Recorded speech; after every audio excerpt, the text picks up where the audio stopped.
Hello, I am the Masked Magician. I am here to win the Masked Celebrity Singer contest.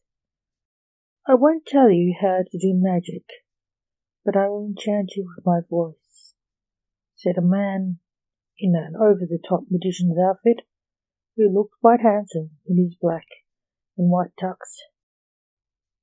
In his hand, a rosebud on a long stem. On his face, a mask, which accentuated his good looks. Hello, magician, the show's host said to the mystery man. Hello, said the magician, in the character's deep, dashing voice. The host introduced the contestant and left the stage to sing. The magician sang a romantic rendition of a popular song, giving his rose to a dancer he was flirting with. As they danced, as he sang, the host came out again. That was enchanting, magician, said the host. The magician smiled. Okay, judges, who do you think he is? Asked the host. Anthony Warlow, he has to be a phantom. An in-love fangirling female comedian, judge said. I think he's too young to be him. He's Michael Ball, the singer, a young man said.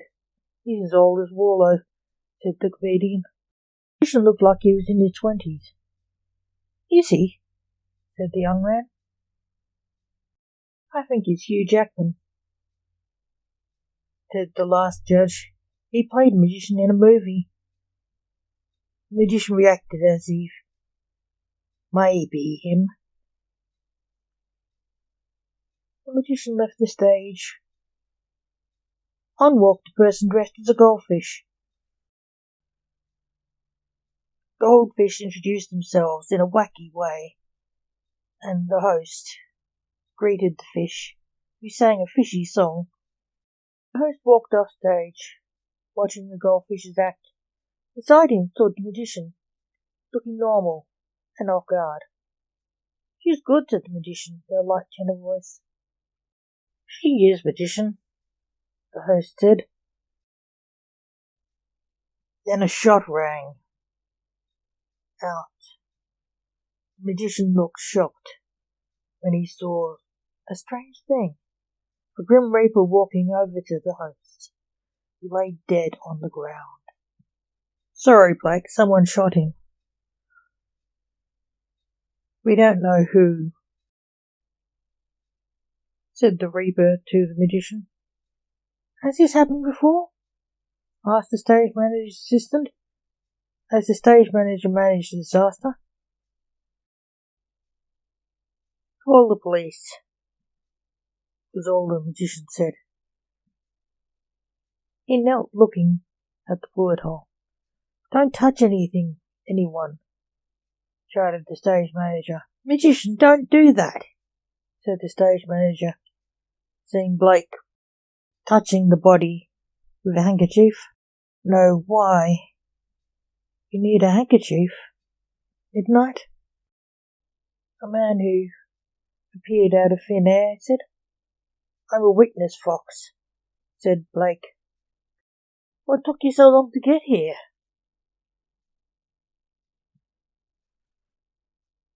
What? How did you get here? You weren't here earlier. Who are you? The goldfish asked.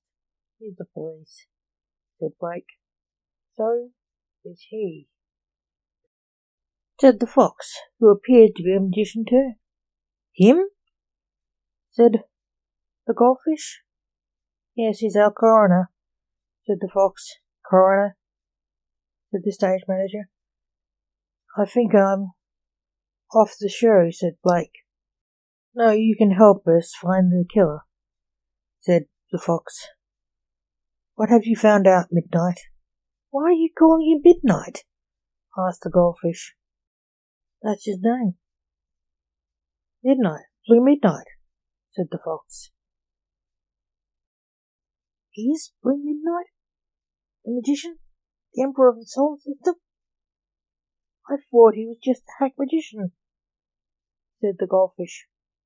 I'm no hack, said Blake. No, he just hacks up his patients, said a magician in blue.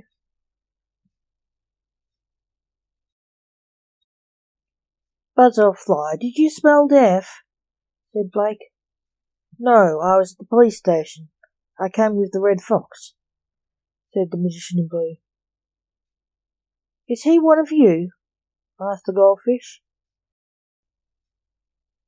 Him? He's just my son the Enchanter, said Blake. You look ridiculous. Cross between Rudolph Valentino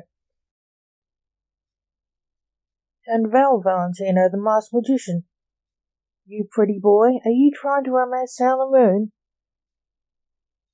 You look like her boyfriend Tuxedo Mask, said the Enchanter, teasing his dad as he did a lot. Go away, boy, said Blake to his son, embarrassed and annoyed. Settle down, you two, said another magician who had been. You are here for the blood, said the Enchanter. Those who live in glass houses should throw stones, said the magician who was a vampire. To the Enchanter, who he knew was secretly a serial killer, but the vampire knew this killing wasn't the modus operandi of the Enchanter either. The next day, the show went on as a tribute to the host, with a new host. Hello, I am stage hypnotist Lance Alexander. As you may have heard, our old host, Jack, was murdered. We are finishing the show as a tribute to him, said the unmasked celebrity guest. It was Lance. Now, to show our first mystery. Who is the masked magician? Blake appeared on stage, out of thin air. And now, how to make him disappear? Lance muttered, walking off stage. Good evening, said Blake, bowing slightly. He stopped, smiling, and started to sing a song he didn't like. It made Lance smile. He knew his father hated that song. His father nailed it. But he stormed off stage. Lance strode on stage happily. Now for some real talent. Here comes my favourite singer, the Great Goldfish. Lance walked off stage. She sang a wonderful rendition of a song about needing a hero. Nice song, Dr. Death, teased Lance when he got off stage to where his dad, sometimes called Dr. Death, was standing, watching the goldfish, enjoying her performance. Put a rabbit in it, Blake snapped. Quiet, you two, hissed the stage manager. There was an awkward silence between them for a moment. Bye, Blake said, and walked off. Lance smiled.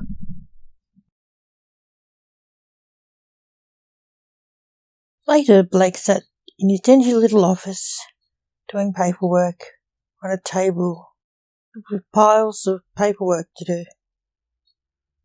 There was a knock on the door of it. Blake put down his pen. Come in, Blake shouted, and walked in. A Grim Reaper. Hi, Dante, said Blake to it. He's outside, said Blake's assistant Dante. Show him in, Dante, Blake replied. Dante left the office and came back with the ghost of the host of the show, who saw only paperwork on first entering the office. "Hello, Jack MacDonald. Welcome to my office," said the hidden Blake. "I know that voice, but it can't be," said the ghost. Blake stood up laughing. "Why ever not?" said Blake, standing up, coming into Jack's view. "I thought this was the afterlife. Did you die too?" asked Jack. Blake laughed again.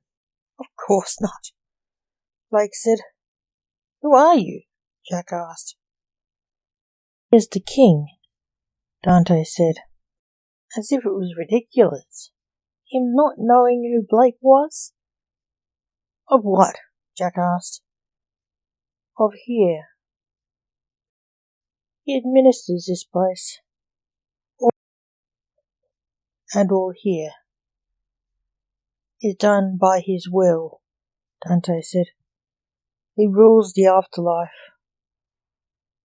Is that why he was in the show?" "You take me here?" Jack asked. "No, I took you here," said Dante.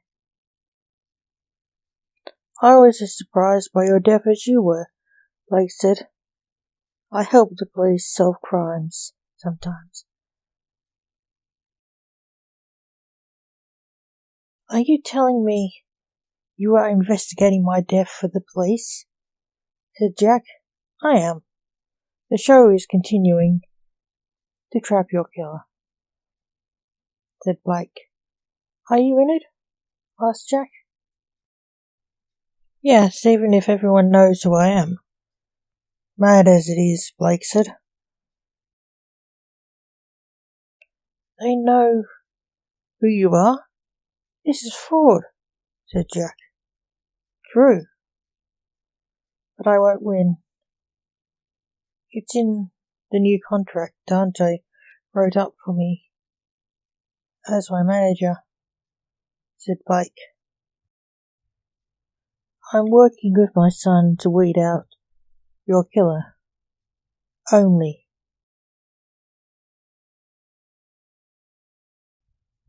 "Okay, how is the investigation going?" asked Jack. "You weren't the one they wanted to kill, it seems."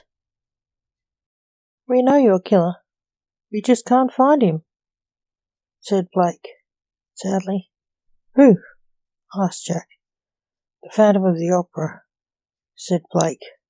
"What?" asked Jack, laughing, taking it as a joke.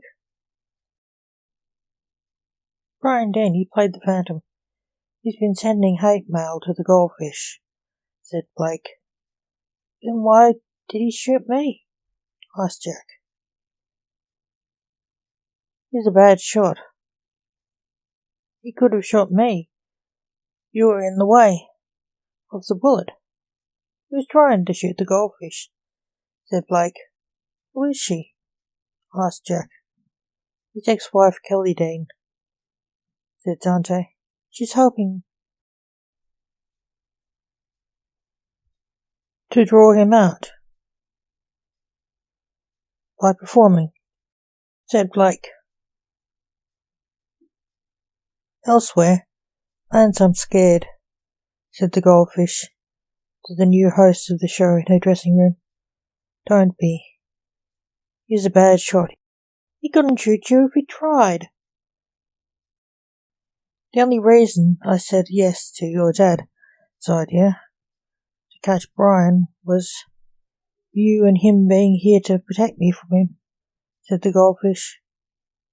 "I've never played bodyguard before, but I can assure you you are safe with us," said Lance.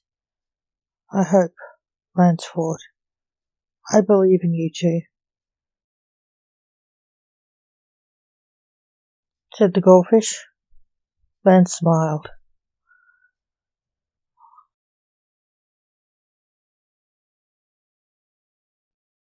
I climbed out of a stylized spaceship and began to sing a bunch of dancers dressed as soldiers. Like an alien arriving on Earth, meeting an army of humans. What sort of clue is that?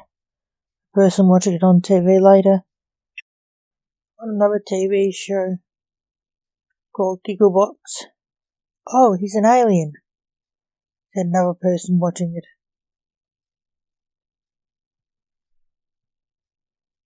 On the couch with the Giggleboxer. He's not a grey, said the first person. He's one of the alien superheroes called magicians, the second said, as if it was obvious. Back on stage, Blake bowed. Lance walked on the stage. Get off stage. I want to see the goldfish, Lance said to his dad. I have to be judged first, Blake moaned. He hadn't enjoyed performing like an alien, saying, take me to your leader either. The judges were clueless. No one told them who he was. Blake wandered happily off stage. The stagehands changed the scene. It was a cartoon land when it was set up. The goldfish came out of a cartoon-like door and sang a song about a sad ending. During the song, one of the masked cartoon-like dancers grabbed the goldfish and pulled out a gun. Brian? Said the terrified goldfish. Kelly, said the dancer. Let her go, Dean. Lance hissed, running back on stage. You don't scare me, Enchanter, said Brian. He did his homework and found out who the host was. You can't kill her and get away, said Lance. Out of thin air appeared a hand, which disarmed Brian. Then a body. What the? Brian said. The body knocked him to the ground. Brian pulled out a knife. Dad, he has a knife, Lance shouted to the body. The masked, hatless magician looked at the knife. It was at his throat. He moved his arm in the struggle. One of them was fatally stabbed. A Grim Reaper walked on stage. It was Dante. Come for me, you are dead, said Dante, taking the spirit away.